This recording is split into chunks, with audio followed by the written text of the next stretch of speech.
بسم اللہ الرحمن الرحیم۔ ناظرین کرام السلام علیکم۔ آج کی نشست میں انشاءاللہ سورہ المائدہ کے آیات 6 سے لے کے 10 تک کی تلاوت، سید ابو العلا مودودی کے تفہیم القرآن سے ان تمام آیات کا مکمل ترجمہ، اور پھر عمومی مفہوم پہ مبنی اپنے منظوم ترجمے کا خلاصہ چند اشعار کے ساتھ انتہائی آسان اردو میں، تاکہ تمام چیزیں آپ کو ازبر ہو جائیں۔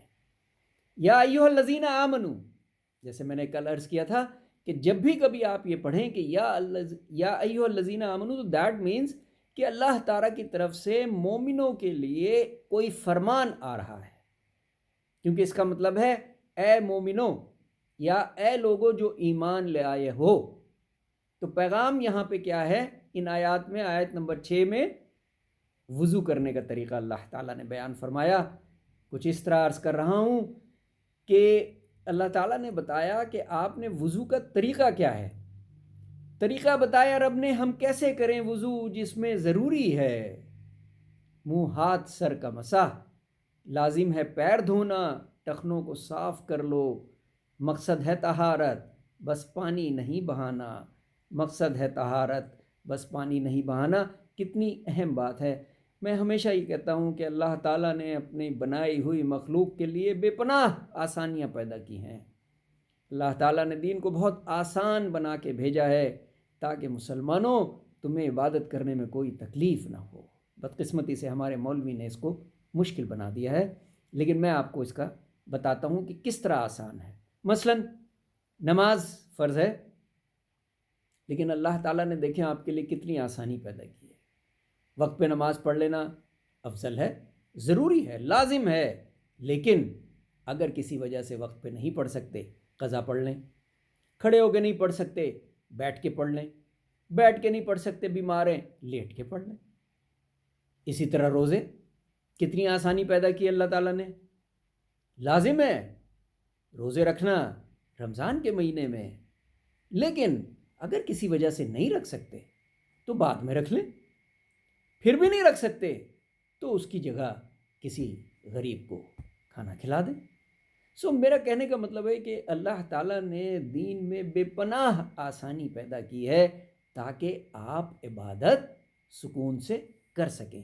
ان آیات میں اللہ تعالیٰ نے طریقہ بتایا آپ کو وضو کرنے کا کہ یا ایھا الذین آمنوا اذا قمتم الی الصلاۃ فاغسلوا، اذا الصلاۃ فاغسلوا یعنی جب نماز پڑھنے لگو، نماز کی تیاری کرو تو وضو کر لو۔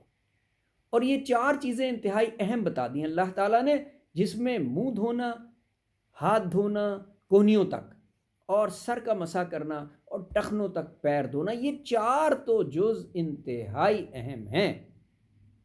اور اس کے بعد اللہ تعالیٰ نے کہا، فرمایا کہ اگر حالت جنابت میں ہو، یعنی غسل خانے سے آئے ہو یا مقاربت کی ہو، تو پھر نہانا ضروری ہے۔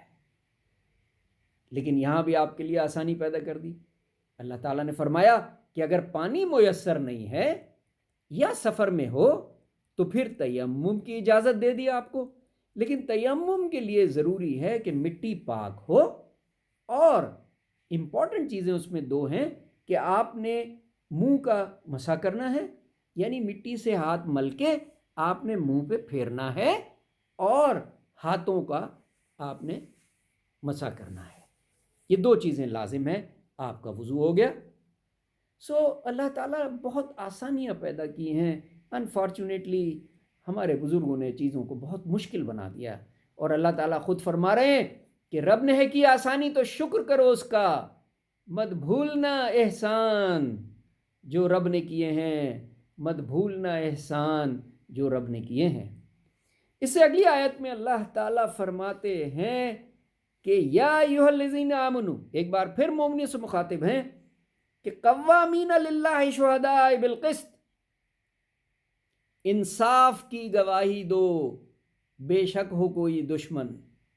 سبحان اللہ، سبحان اللہ، انصاف کی گواہی دو، بے شک ہو کوئی دشمن۔ انصاف ہے تقویٰ کی طرف، ڈرتے رہو اللہ سے، ڈرتے رہو اللہ سے۔ اللہ تعالیٰ نے حکم دیا کہ آپ کا قریب ترین رشتہ دار بھی اگر ہو تو گواہی میں بے شک دشمن کی طرف سے کھڑے ہو جاؤ، لیکن غلط گواہی کی اجازت نہیں ہے۔ شہادت صحیح دو، کیونکہ انصاف ہے تقویٰ۔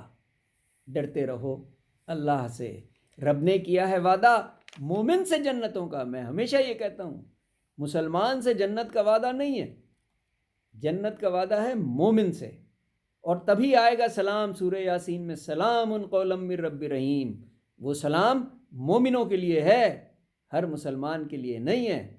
یہ چیز ذرا سمجھنے کی ضرورت ہے۔ اور آخر میں اللہ تعالیٰ 10ویں آیت میں فرما رہے ہیں، والذین کفروا وکذبوا بآیاتنا اولئک اصحاب الجحیم۔ رب نے کیا ہے وعدہ مومن سے جنتوں کا، کافر کے لیے تو بس دوزخ ہی ہے ٹھکانہ، کافر کے لیے تو بس دوزخ ہی ہے ٹھکانہ۔ صدق اللہ العظیم۔ آج کے لیے بس اتنا۔ آپ کا بہت شکریہ۔ اللہ حافظ۔